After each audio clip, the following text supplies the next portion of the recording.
So we are continuing with our discussion of the Yetzer Tov and the Yetzer HaRah. I found another little article which I thought was a nice summary, and it's fairly short.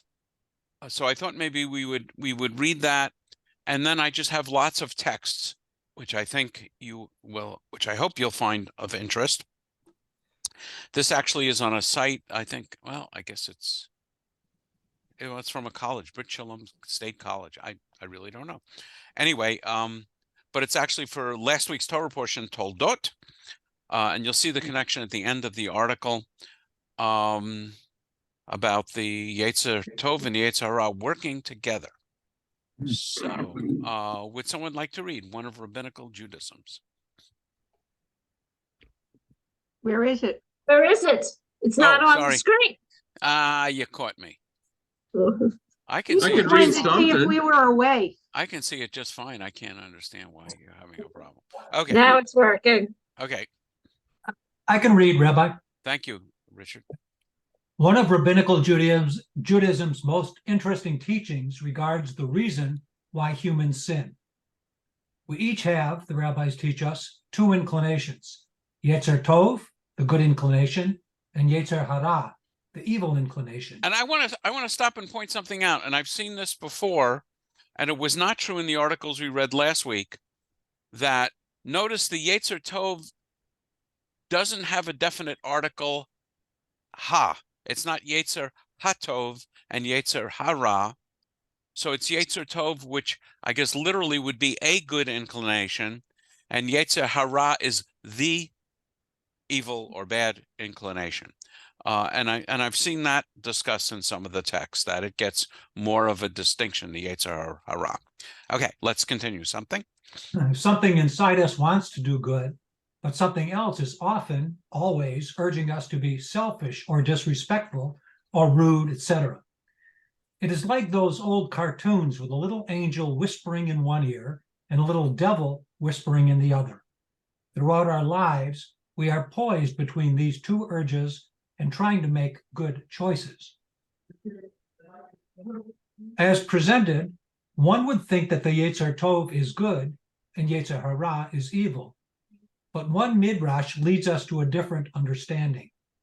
In Yoma 69b, we find the curious story about a time when someone managed to catch the universal Yetzer HaRah and lock it up, like in Pandora's box. The sages thought that this would solve every problem in the world, but this turned out not to be the case. Without the inclination to acquire and assert and win and procreate, the world basically ground to a halt. No one would get out of bed in the morning. No one attended to chores or work. Even the animals were lackadaisical. Roosters were not going after chickens. Bulls were not pursuing cows. Neither eggs nor milk were being produced. The things that the world needs were simply not being done, so the sages had to let the evil inclination out.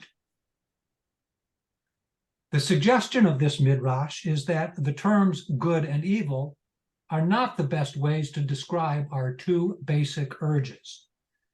Perhaps Yetzer Tov is better described as the altruistic inclination, that part of us that wants to give and help. And perhaps Yetzer HaRah is better described as the assertive or self-protective inclination, that part of us which we need to make sure we take care of ourselves. Self-care is not evil. We need to put ourselves at the top of our priorities. As Hillel said, if I am not for myself, then who will be for me? The problems come when we get carried away with self-care and share our energy and resources and prerogatives with no one else. But if I am only for myself, what am I? Both self-assertion and altruism are necessary. Our challenge is to learn to live in balance. And now he's going to go through an interesting midrash on, actually, I said last week's Torah portion with Jacob and Esau. It's a little wordy, but I think it's worth going through. This lesson can be seen in this week's Torah portion, and in particular, in a particular interpretation of the saga of Jacob and Esau. The pshat, literal, meaning of the Torah is that Rebekah gives birth to twins. This is after 20 years of trying and a difficult pregnancy. She and Isaac are overjoyed, but the boys are at odds with each other even before birth. Isaac pleaded with the Lord on behalf of his wife because she was barren, and the Lord responded to his plea, and his wife Rebekah conceived. But the children struggled in her womb, and she said, "If so, why do I exist?" She went to inquire of the Lord, and the Lord answered her, "Two nations are in your womb, two separate peoples shall issue from your body. One people shall be mightier than the other, and the older shall serve the younger." When her time to give birth was at hand, there were twins in her womb. The first one emerged red, like a hairy mantle all over, so they named him Esau. Then his brother emerged, holding on to the heel of Esau, so they named him Jacob. There's a lot to be learned from this story in Ray family relationships, sibling rivalry, and overcoming conflict. And there's a bunch of interesting midrashim about this. When she was pregnant with the twins, of course, the rabbis are going to favor Jacob over Esau. And there are stories when she would walk past a study hall where people were studying Torah, never mind that Torah is not going to be given for, another 1,000 years or so. But when she would pass by a yeshiva, Jacob would try and listen and pay attention. And when she walked past a brothel, Esau would be the one who was paying attention. So in that vein, I've never heard this interpretation, and it's pretty far-fetched, but at least it's interesting. Bryce, go ahead. A quick question. The story you just told, that when I hear a story like that, I mean, it's silly. All right. Are the people that are putting that forward, are they being serious, or are they joking? I think they're making the point that from almost from conception that Jacob was going to be the good one and Esau was going to be the bad one.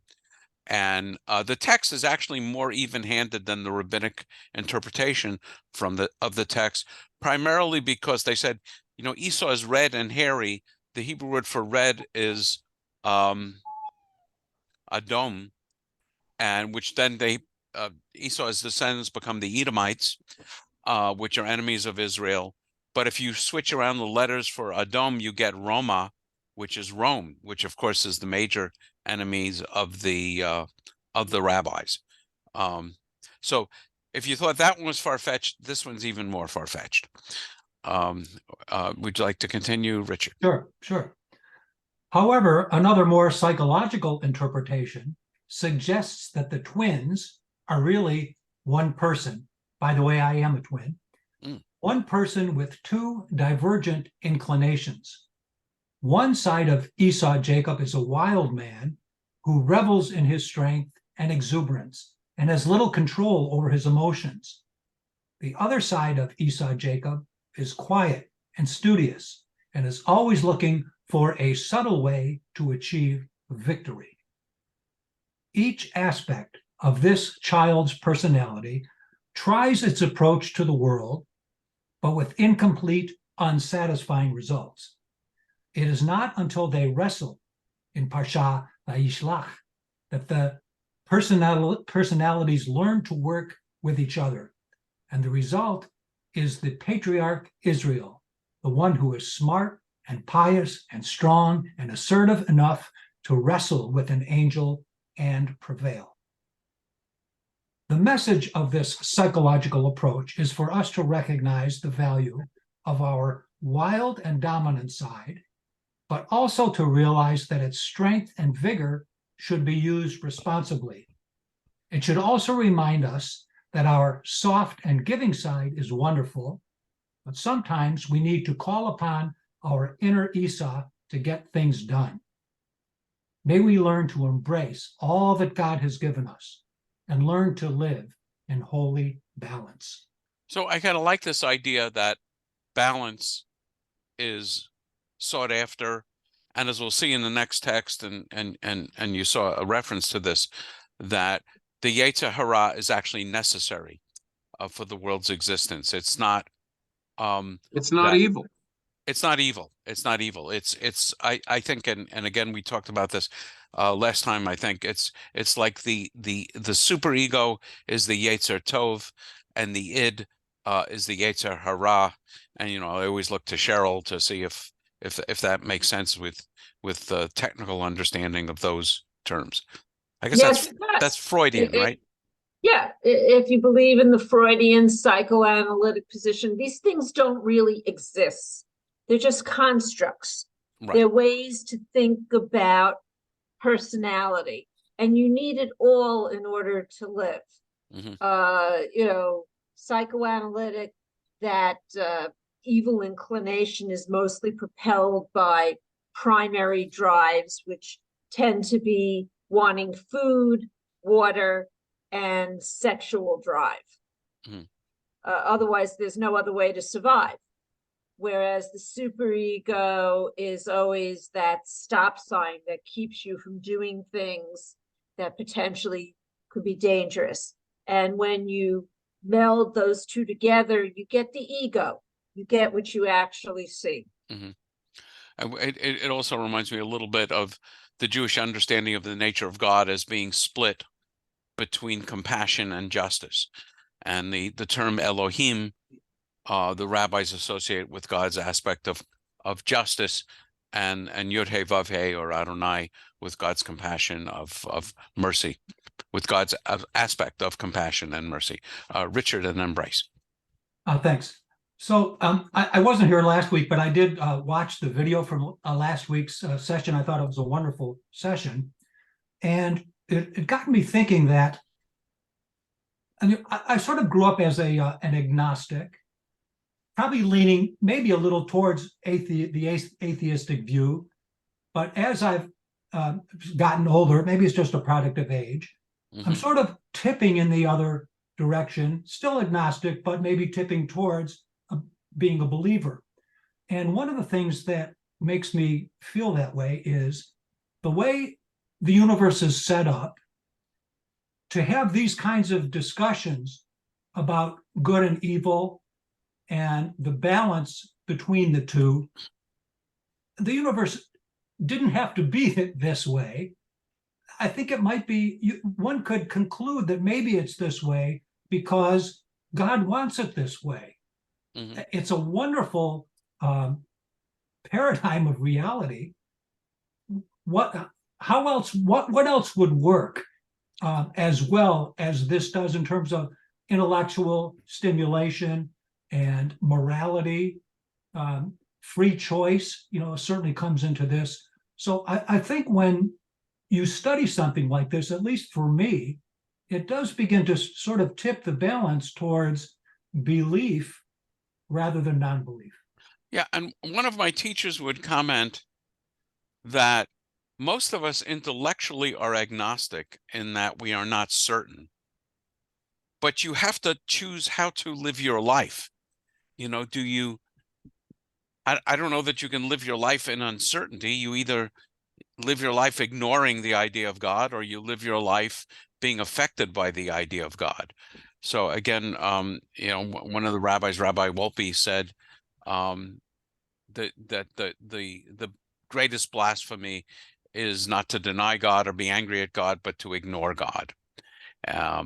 Bryce, Just hold on. Just one final thought. Sure. So again, just for to try to come to an objective conclusion about whether or not there's a God, just objectively looking at the circumstances in which we find ourselves and how the world is constructed, sort of leads me to think that, yeah, maybe indeed there is a God. Yes. So maybe and indeed are two interesting and contradictory words, but well, not really. You can't be certain.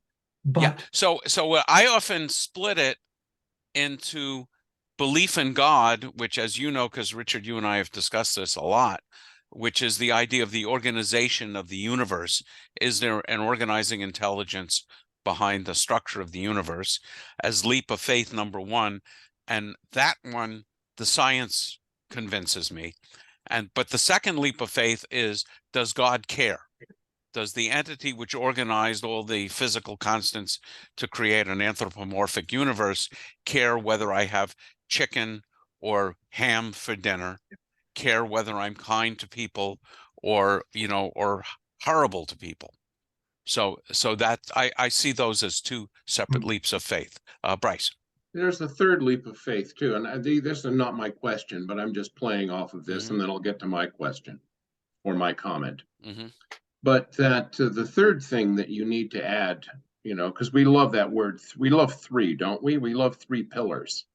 The third pillar that you need to have is, can God act in the universe? Can God affect the universe? Not just does God want it, okay, Yes. but can God do anything with the universe? But that's not my question. Right. And I'll just point out that Harold Kushner says no, but still believes that there's the great power in a relationship with God, because God's power is as a teacher and an inspirer and a comforter and a presence and so on, but not as a magician and someone that interferes with the laws of physics. I understand. Yeah, but the thing I wanted to talk about was this whole concept of what this Yetzer HaRah and Yetzer HaTov could possibly be, and a better way to look at them rather than being evil and good. That the best way, I think, to understand the Yetzer HaRah is as emotion. It is, remember, the word emotion is what puts you into motion. It's what moves you. It's what makes you seek things. It's what makes you avoid things. The analytical part, the part that says, is this good? Is this bad? Should I do this? Should I not do this? What might happen? That's all analytical. None of that is emotive, okay? All of it is analysis, but it's the moving. It's what do you want, okay? And the whole point of something that's analytical, well, not the whole point, but a side effect of that is it can stop the inclination. I want that, but you said, well, if you can get that if you want, but it'll be bad for everybody and you won't like the result. Okay. And so that's really what it is. The Yetzer HaRah is the whole reason why you get up out of bed in the morning. Yeah. Okay. I would just observe that doing good deeds also puts you into motion. So but that's a thought process. You see, I personally don't see a huge difference there. Well, and that's fine. But what I'm simply saying is it moves you. I understand. Okay. All right. And to say, oh, doing, the whole idea that a particular act is an evil act is a judgment call based upon circumstances. Okay. You could say shooting a man, murdering a man in his sleep is an evil thing to do. All right. What if it's Hitler? Right. Is it evil to murder Hitler in his sleep? No, but it's the same act in a different lens. Right. And and we talked about that with the rules of war. Alan. Okay. So can we connect free will to these different inclinations in the following way? Good luck. I don't think that free will is important to whether I choose chocolate ice cream or vanilla ice cream, but it is important to whether I'm inclined to do something good or inclined to do something bad. Yeah. So I mean, I don't have anything deeper other than to say that we have free will. And if I had to guess, and maybe if the Yetzer HaRah and the Yetzer Tov are rabbinic constructs. So it wouldn't surprise me that these ideas are being structured as a competitive theory to original sin, and the idea that we're born sinful, and that's our essential nature. I suspect that these ideas were developed around the time when Judaism is competing, at least philosophically, with Christianity. Jim. Yeah, it's too well. First off, it's too bad Bryce just left because he said the Yetzer HaRah is why you get out of bed in the morning. But just a couple paragraphs up, it said without the Yetzer HaRah, nobody would get out of bed in the morning. Yeah, well, that was his point. Well, no, but he said without Yetzer HaRah, nobody would get out. You wouldn't get out of bed. Yeah, so it's Yetzer HaRah. His point was Yetzer HaRah gets you out of bed in the morning and spurs you into action. And I would also say the Yetzer Tov, you know, someone who literally throws himself on a grenade to protect his family. And we saw literal examples of that, you know, in Israel in the last month, of people standing in a bomb shelter as Hamas terrorists were throwing grenades into the shelter, and people were grabbing the grenades and throwing them out. And, you know, certainly it was to protect themselves, but ultimately, you know, people do sacrifice themselves to protect others. And I would say that's Yetzer Tov. But the thing said, without Yetzer HaRah, we would not get out of bed in the morning. Yes. And so, yeah, Bryce just stated it in the positive, that the Yetzer HaRah is what gets you out of bed in the morning. Well, that's not the positive, that's the contradictory. No, I don't think so. It's the Yetzer HaRah that gets you out of bed in the morning. Without the Yetzer HaRah, you would not get out of bed in the morning. Okay. All right. Okay. Okay. Let's. Okay. I'm sorry. Okay. Okay. So I want to go on to a text which has been mentioned, but I thought it would be fun to actually see the text.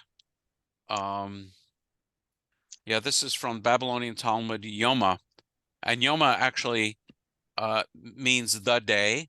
Yoma is the Aramaic word for Hayom, the day, and when they're talking about the day, they're talking about Yom Kippur.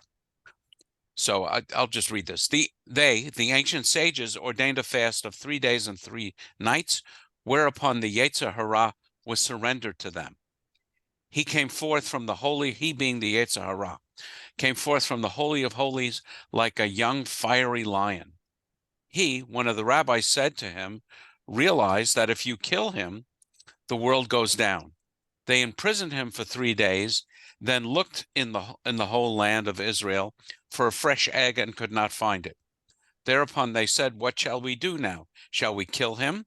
The world would then go down. Shall we beg for half mercy? They do not grant halves in heaven. They put out his eyes and let him go. It helped inasmuch as he no more entices men to commit incest. I've read about this sometime. I never read the text in the original. So the idea is the rabbis trapped the Yetzer HaRah, and they saw the world stopped functioning because, I mean, they talk here in Yoma about hens not laying eggs, but in the earlier article, which is a version I've heard of it, is that, you know, people didn't go to work, no one had any ambition. So they reluctantly had to release the Yetzer HaRah.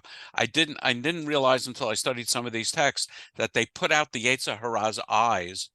And then the reference here is that people are not enticed, at least in the rabbinic point of view, to commit incest. And presumably before this, they were. I think that's the only thing I really wanted to discuss in this text. Richard. So in addition to discussions about the Yetzer HaRah, I'm wondering if there are any classical references to mental illness in Torah or in the Talmud as distinct, bad behavior as a result of mental illness rather than an evil inclination. Have you ever heard of that? Again, the Yetzer HaRah, I think, is a way of personifying the id.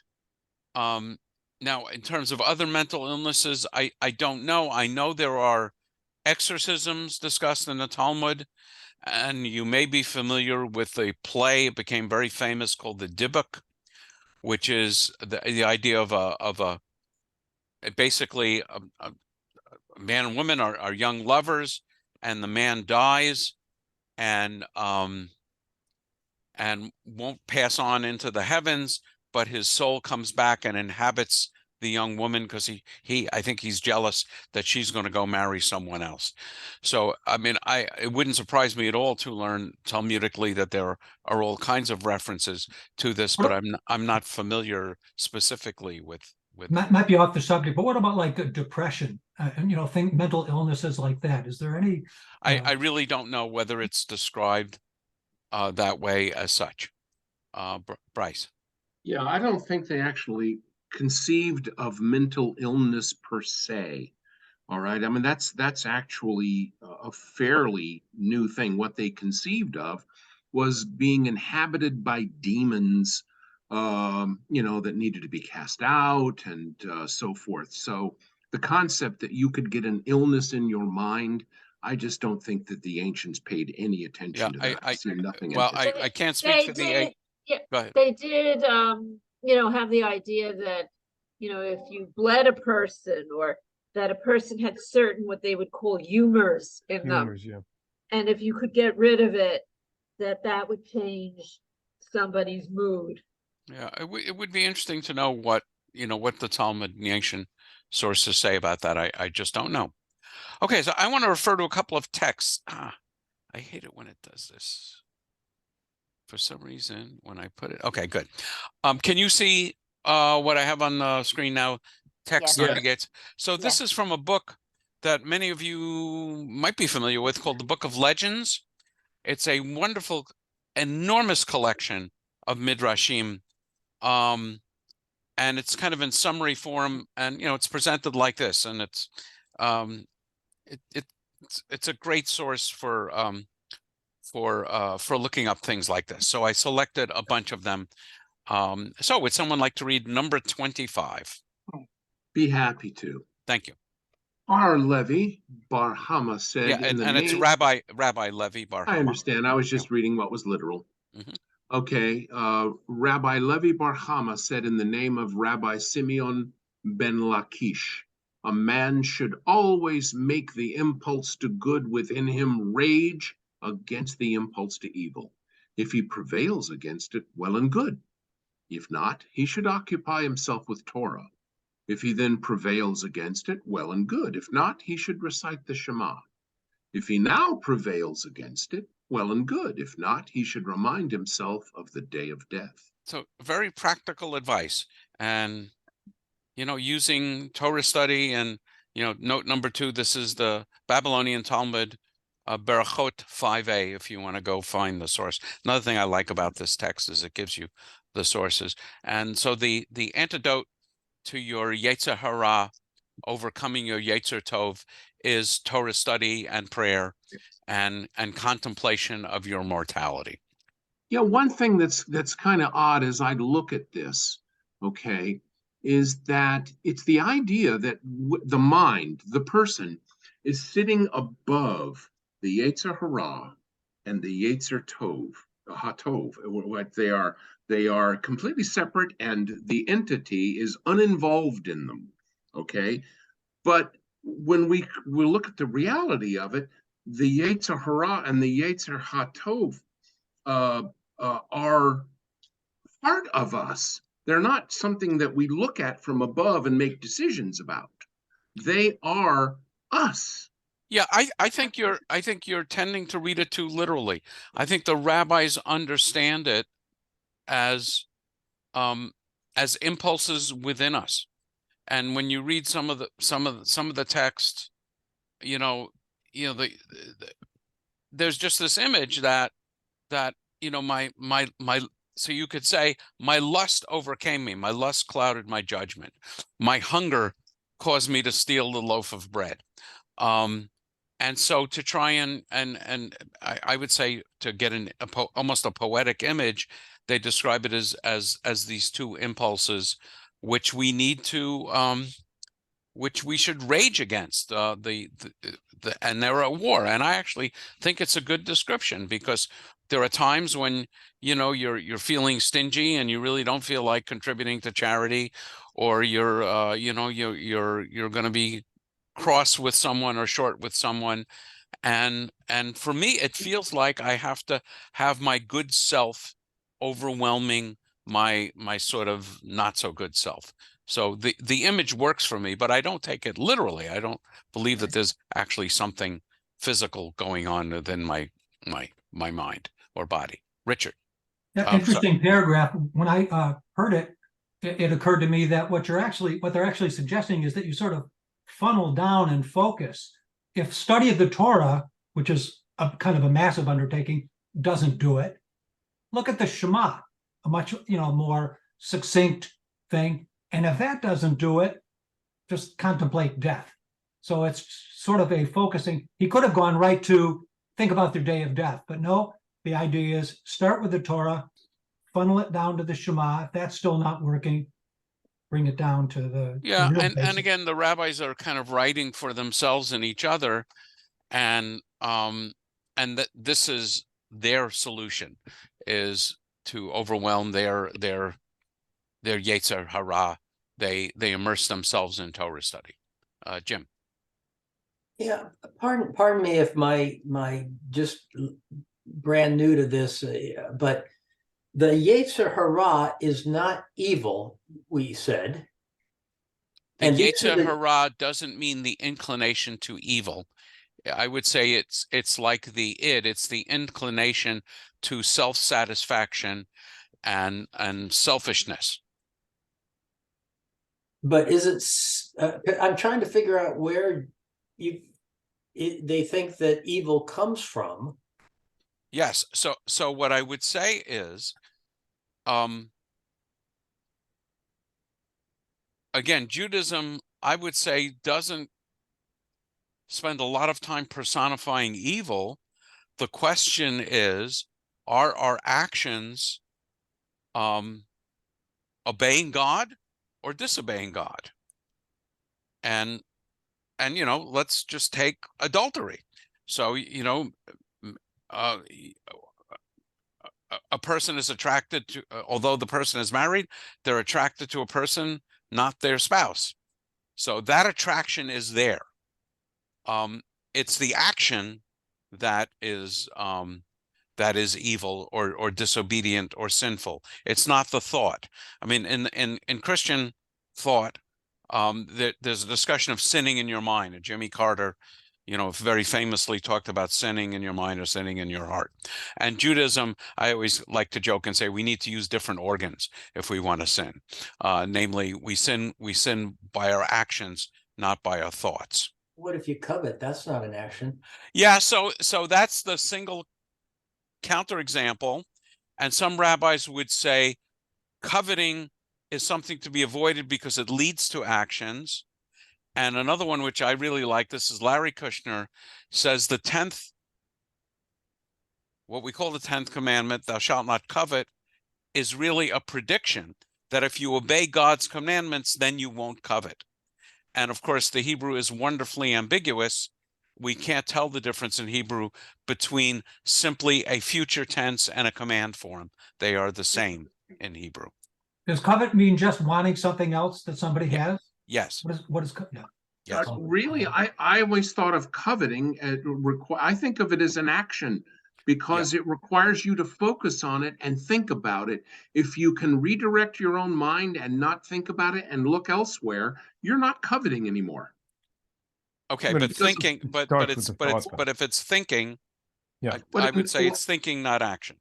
Well, I understand that, but if you are consistently dwelling upon it, okay, I really, even though you're doing it in your mind, the fact is that you know that it's harmful to you, and you're doing it anyway, and you're allowing yourself to. Otherwise, telling somebody not to covet is useless, okay? Because if coveting were something that was Right. involuntary, then giving somebody a commandment about it is stupid.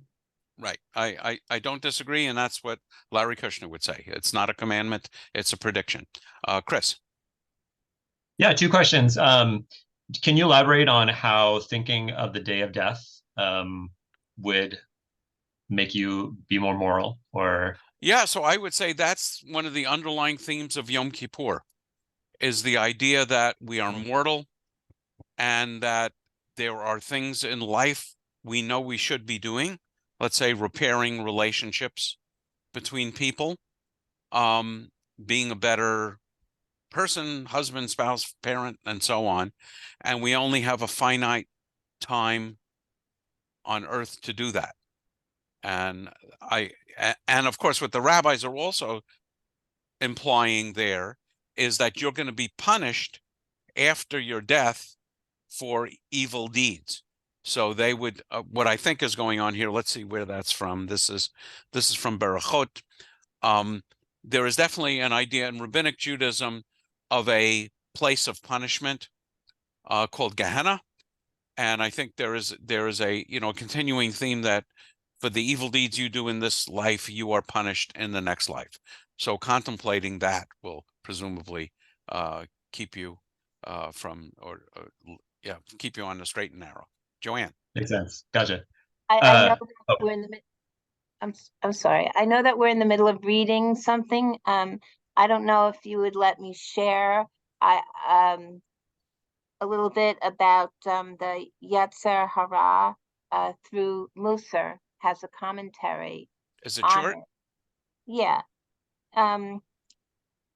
It says, when we first meet Joseph in Parashat Vayeshev, he is a spoiled and overindulged teenager who flaunts his privilege over his brothers. Though he speaks the truth of his dreams to his brothers, he does so without tact or thought as to how his interpretations may be heard. So from the perspective of Musar, his Yetzer HaRah, the evil inclination, which can be understood as the impulse to habitually act selfishly, is more dominant than his Yetzer Tov, the good inclination, the impulse to act with sensitivity and self-awareness. And this imbalance produces disastrous consequences. And I'll stop there because I don't want to pull. Yeah. And Joseph's later life brings out what the rabbis would call his Yetzer Tov.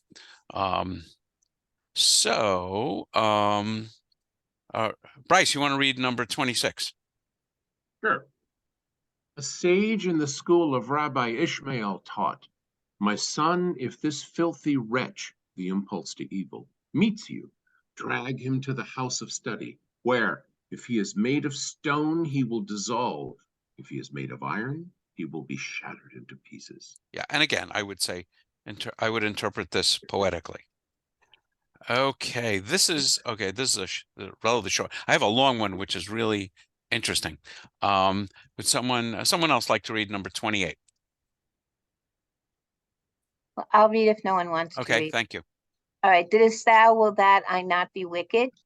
Yet there is none that can deliver out of thy hand. Rava said, Job sought to exculpate the entire world from judgment, as he said, Master of the universe, you created the ox whose hoofs are cloven. You created the ass whose hoofs are whole. You created the Garden of Eden. You created Gehenna. You created the righteous. You created the wicked. Who can restrain you? What do Job's friends say to him in reply? Yeah, thou dost away with fear and impairest devotion before God.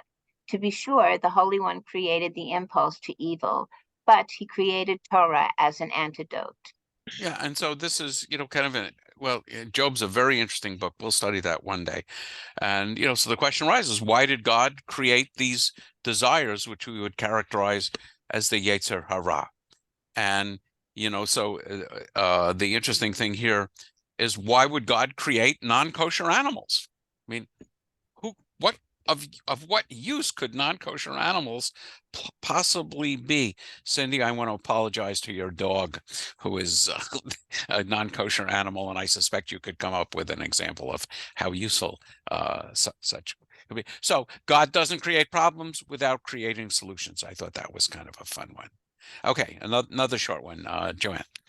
Rabbi Eleh the elder said, when a man sees that his impulse to evil is about to gain mastery over him, let him go to a place where he is not known. Put on black garments, indeed wrap himself entirely in black garments, and, if this does not restrain him, do what his heart desires, but let him not openly profane the name of heaven. So this is a really interesting one, which all of us should have, I would say, a little bit of problem with.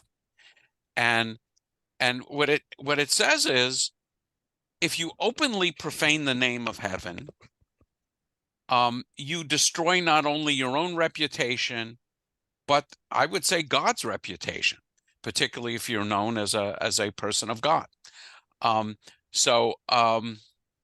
You know, if you're going to go into the part of the, not that I've ever had this experience, of course, but if you might wander back when Blockbuster existed, or those, you know, movie rental places existed, and you were going to wander into the X-rated section, you probably should take your yarmulke off, and so as not to profane God, and you know, you probably take your name tag off as well. So the it's again, it's Talmud, and it's very realistic. And I think, again, the rabbis are talking to each other, and they're saying that if a distinguished rabbi does horrible things publicly, he not only lessens his own name and standing, but he lessens the name and standing of God.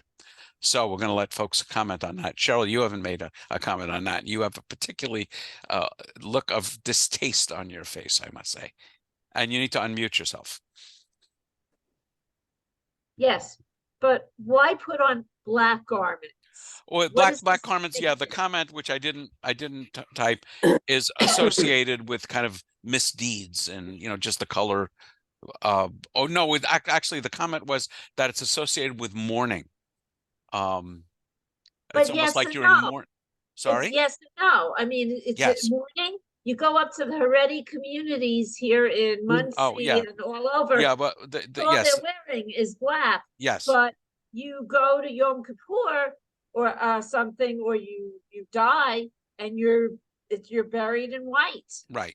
Symbol of mourning. Right. You know. So I would say black clothing has a negative connotation to it, and in these Talmudic times. So Helena. Yeah, you know what it reminded me of when we first read it here was how, like, when people like Madoff or whoever do things, we feel ashamed for the Jewish people. Yes. You know, and I think that's real, and I think that's what this is talking about. You think it's what? I missed a word. I think it's real that Jews feel that. And I know I do. I mean, it's not a personal shame, but it's a shame on my people. And so I think this is what they're talking about. Like, if you're going to do something bad, change your name, dress yourself in black, and go somewhere else. You know? Yeah, that's what it reminded me of. But I also like the realism, because you might think that it would just say, I mean, it did say in other sections, if you're thinking of doing something bad, your Yetzer HaRah is overwhelming you, study Torah, you know, say the Shema, think about death, and then if none of that works, you know, put on a disguise, so you won't bring a disrepute on Jews and on God. Richard. Well, what is which 10 Commandments says don't take the name of God in vain? Which command? One of the, I think probably the second or third. So I think that's sort of what this gets at, is when you say don't profane the name of God. It's directly in the 10 Commandments. It's one of the worst things you can do, is make God look bad, so to speak, or so it just, I think it harkens back to that. Clearly. And the comment is that when, and I'll just use it in the context that it's being presented, when a Jew does something awful publicly, it not only profanes their name, but it also profanes God's name, which you know, that is the reason I wanted to include it in these texts. And then a very short one: who is mighty? He who subdues his impulse to evil. And that's in the Pirkei Avot. Okay, this one is long. I'm going to read it. I think an interesting one. The story of a man who is very scrupulous about the command to wear fringes on his garments, to wear tzitzit. Nevertheless, when he heard of a certain courtesan, a prostitute, in one of the cities across the sea who charged 400 golden dinars as her fee. He sent, I presume that's a big number. He sent her 400 golden dinars, and she fixed an appointment with him. When his time arrived, he came and sat down at the entrance to her house. Her maidservant went in and told her, "The man from across the sea who sent you 400 golden dinars has come and is sitting in the entrance to the house." The courtesan replied, "Let him come in." And he came in, and she, and she prepared 7 beds for him, one above the other, 6 with silver bedclothes and 1 with gold. Between one bed and the next there was a silver ladder, but the last ladder was of gold. She then disrobed and climbed up to the uppermost bed and sat down nude upon it. He too disrobed and went up after her to sit across from her. But just then the 4 fringes of one garment he still wore struck him across the face, whereupon he let himself slide off until he sat on the ground. She also, she also, I think I lost a, no, there it is. There it is. Yeah. She also slid off until she sat on the ground. And she said, "By the Roman eagle, I will not let you be until you tell me what blemish you saw in me."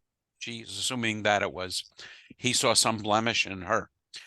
"By the temple," he replied, "never have I seen a woman as beautiful as you. But there is one precept that the Lord our God has commanded us, called tzitzit, or fringes. With regard to it, 'I am the Lord your God,' is written twice in Scripture, signifying I am he who will exact punishment, and I am he who will give reward.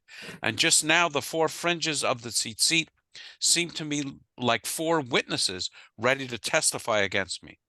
She said, "I will not let you be until you tell me your name, the name of your town, the name of your teacher, and the name of your school in which you study Torah." He wrote all this down and gave the script to her. At that she arose and divided her possessions into 3 parts, a third for the government, a third for the poor, and a third she took with her in her hand. The aforementioned bedclothes she retained. She then came to the study house of Rabbi HaRah and said to him, "Master, direct your disciples to make me a proselyte," namely, to convert to Judaism. "My daughter," he replied, "perhaps you have set your eyes on one of the disciples?" She took out the script, presumably the story, and gave it to Rabbi HaRah. "Go," he said, "you deserve the husband you are about to acquire." Before long, those same bedclothes she had laid out for him for an unlawful purpose, she was able to lay out for him for a lawful purpose. So the tzitzit might just save you. And of course, the commandment to put on the fringes actually comes with an explanation. I should have the reference. It says, "You will look upon them and not follow," I think, the go after the urges of your heart. I can't remember the exact language, but they actually, there are many commandments in the Torah, like, only eat an animal with split hooves and choose its cut, and don't wear a garment of wool and linen, and 39 rules about the Sabbath and so on. And we don't have any explanations in the Torah. In connection with tzitzit, there is an explanation, and it specifically says, when you look at the tzitzit, you will be reminded of the commandments, and you will not follow your lustful urges. So this is kind of a lengthy story. I think, I have one more story for you. This is kind of another one which is a little surprising. Abaye, upon hearing a certain man say to a woman, "Let us get up early and go on our way," said to himself, "I will follow them to keep them from doing what is prohibited." He followed them through the meadows, a distance of 3 parasangs. Pretty large distance. It's not like a few cubits. It's the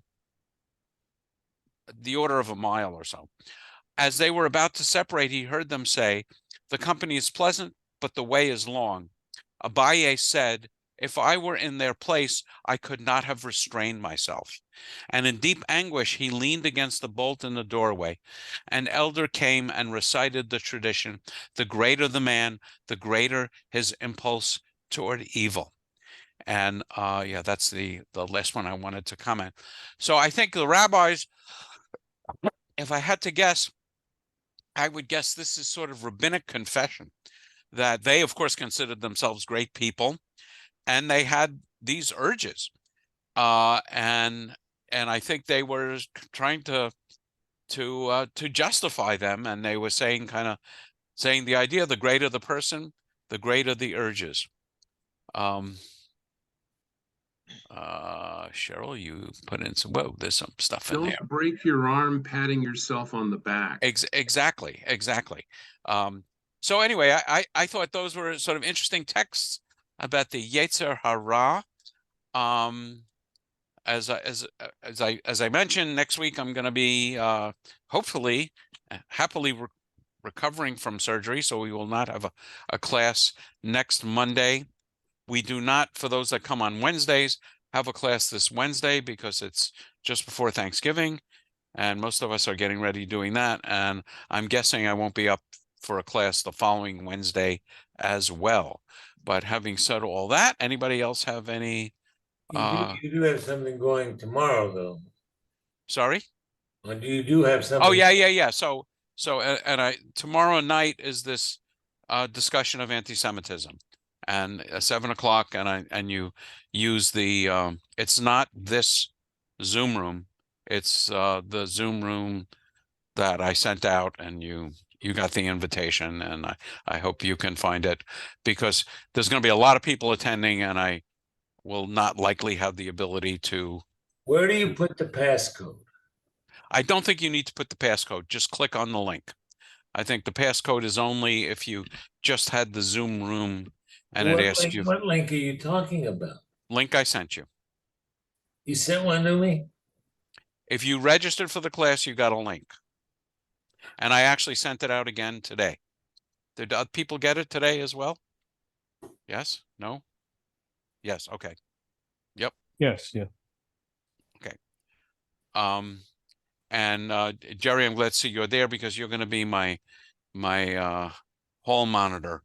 And I'll ask you, because right. I've been very lucky. I actually had, someone is pasting a link into the, Cheryl just pasted a link into chat, so you can copy that and paste it. And if you miss it, I will be sending out the YouTube. I don't know if the links are different or if they're coded to your name. I don't have a lot of experience with this. So, but I would say use the link that Zoom sent. And as I was starting to say, early on in COVID days, I had they used to call it Zoom bombing, where people started yelling things, and it wasn't terrible, but it really flustered me. And what happened was, it was 6 or 7 people that started doing it all at once. And interestingly, they didn't start until just about 8 o'clock. So I think they had the time of the class wrong. And so I just ended the class. But with Jerry's help, it's really easy to kick people out. And the way it's set up, if you're kicked out, you can't get back in to that particular class, but it will be recorded. So thank you, and we'll see how it goes tomorrow. I'm looking forward to it, and thanks for coming tonight. What can I say? Good night and good luck, Rabbi. Yeah, thank you. Yeah, Thank good you. luck. We wish you well. Thank you. And happy Thanksgiving to everyone. Happy Thanksgiving. Bye, everybody. Cheryl. Take care. Elena.